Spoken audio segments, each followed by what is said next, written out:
নির্বাচন নির্বাচন নির্বাচন নির্বাচন নির্বাচন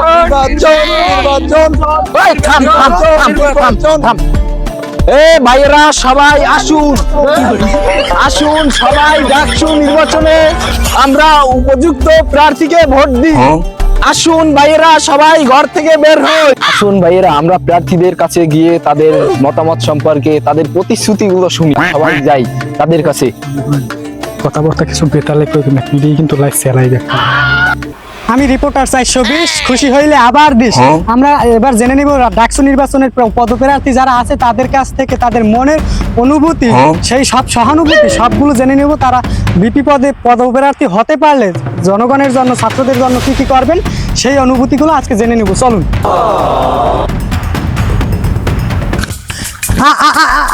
আপনি নতুন বিপি পদে দাঁড়াইছেন, তার আগেই যদি এবিলের মানুষের রুচির রোয়াগুলো খাওয়াই ফেলাম তাহলে বিপি হওয়ার পরে দিয়ে আপনি মানেটা সব ফোট করে খাই দেন।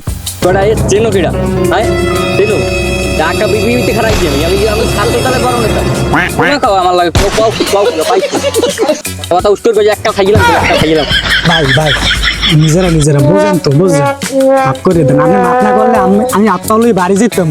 কথা যে হইস মানুষ দেখতে তো মার তো হাতদার আলতু আলতু কথা আমার আচ্ছা ভাই, আর উল্টো পাল্টা কোনো কথা এই যে তো ভাই, আমরা তো আসছিলাম আপনি বিপি পদে দাঁড়াচ্ছেন, তো সেই ক্ষেত্রে আপনি বিপি হইতে পারলে পরবর্তীতে আপনি কি কি কাজ করতে চান ছাত্রদের জন্য, বা কি কি কাজ করতে পারবেন বলে আশা রাখেন ছাত্রদের কাছে?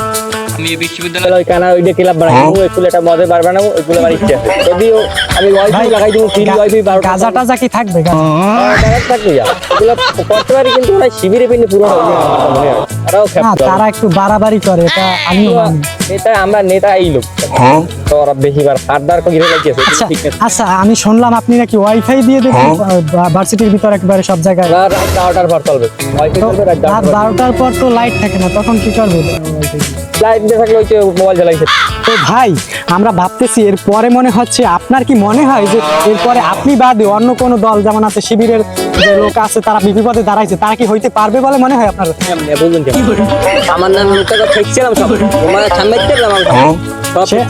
সেটা ঠিক ভাই, ঠিক আছে। এরপর এখন আমরা এখান থেকে চলে যাচ্ছি। তো আমি আরো ছাত্রদের কাছে জানতে চাবো যে ছাত্ররা কি আপনাকে ভোট দিতে চাচ্ছে না শিবিরের পক্ষে ভোট দিতে চাচ্ছে, তো সেই বিষয়ে আমরা একটা জরিপ করতে চাই, ঠিক আছে?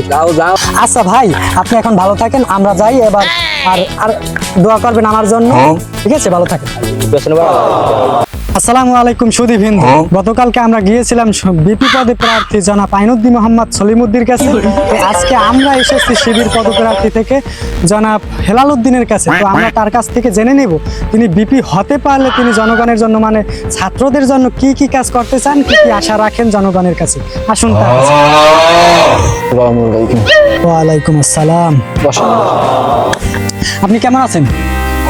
জি ভালো আছি, আপনি কেমন আছেন? আলহামদুলিল্লাহ। জনাব হেলাল উদ্দিন, আপনি যদি বিপি পদে দাঁড়াতে পারেন, মানে হতে পারেন, তাহলে আপনি জনগণের জন্য, মানে ছাত্রদের জন্য কি কি কাজ করতে চান বলে আশা রাখেন? আপনি তো ইসলামিক মাইন্ডের লোক, সেই হিসাবে আপনার কাছ থেকে কিছু প্রশ্নের উত্তর চাচ্ছি। আমি প্রথমে যেটা করব, আমি নামাজের দাওয়াত দেব, সবাইকে আমার দলে নিয়ে আসার জন্য অনুরোধ করব, সবাই যেন ইসলামের ছায়া তুলে আসে। কথাগুলো অনেক ভালো, মাশাআল্লাহ, শুনে ভালো লাগে। তো আমরা কথাটা বুঝলাম যে আপনি যদি বিপি পদে দাঁড়াতে পারেন বা হতে পারেন, তাহলে আপনি ইসলামিক, মানে শরিয়ার যে কোনো কাজ, নামাজ, সুন্নাহ, এই রকমের কাজগুলো করতে চান। তো এই পক্ষের কথা বাদ দিয়ে এরপরে কিছু প্রশ্ন আছে। তো ভিন্ন ধর্মের প্রশ্ন, মানে আপনার বিরোধী দলই যারা আছে তাদেরকে নিয়ে প্রশ্ন করতে চাই। আপনি কি প্রশ্নগুলোর উত্তর দিতে চান? জি করেন। জি আচ্ছা, তো আপনার বিরুদ্ধে যে সলিমুদ্দিন দাঁড়িয়েছে, তো তার কাছেও আমি গতকালকে গিয়েছিলাম। সে বলেছে যে আপনারা নাকি এই শিবির পদে প্রার্থী যে হয়েছেন, তো সেই ক্ষেত্রে আপনাদেরকে নাকি জনগণ ভোটই দেবে না। ইনশাআল্লাহ আল্লাহ যদি চায় তাহলে আমরা ইনশাআল্লাহ বিপি হয়ে যাব। আচ্ছা ভাই, আপনার কথাগুলো শুনে আমারও ভালো লাগলো। তো আমিও ইসলামিক মাইন্ডের লোক, তো সেই হিসাবে আমিও চাই আপনারাই, মন থেকে বললাম।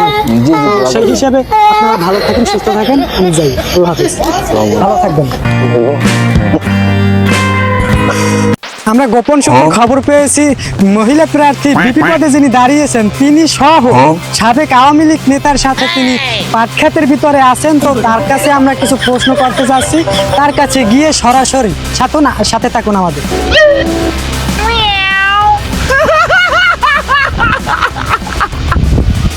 তো আমরা এবার সরাসরি গিয়ে তাকে পাট খেতে চেপে ধরবো।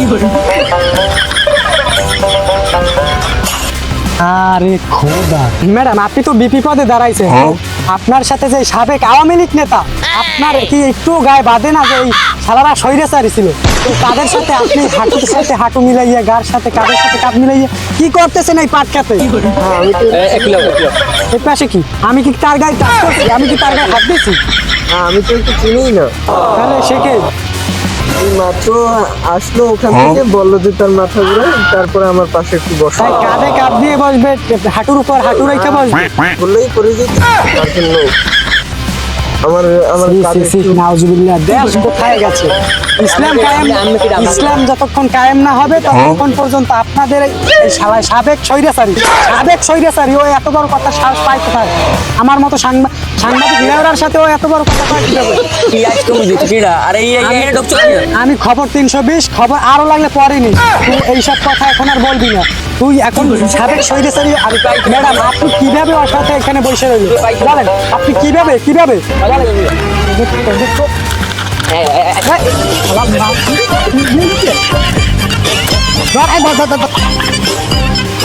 আসসালামু আলাইকুম সুপ্রিয় দর্শক, এতক্ষণ যে আমরা ভিডিওটা করলাম সেটা সম্পূর্ণ বিনোদনের জন্য করলাম, কেউ সিরিয়াসলি নেবেন না। তো আমাদের ভিডিও যদি নিত্য নতুন ভিডিও আরো চান তাহলে আমাদেরকে অবশ্যই লাইক কমেন্ট শেয়ার করে অবশ্যই আমাদের পাশে থাকবেন। আর আমরা যেন ভিডিও করতে পারি সেই আশা রাখি যে আপনারা আমাদেরকে সবসময় সাপোর্ট করবেন, এরকমের আরো নিত্য নতুন ভিডিও করতে পারি সেজন্য দোয়া করবেন এবং ভালোবাসা দিয়ে যাবেন।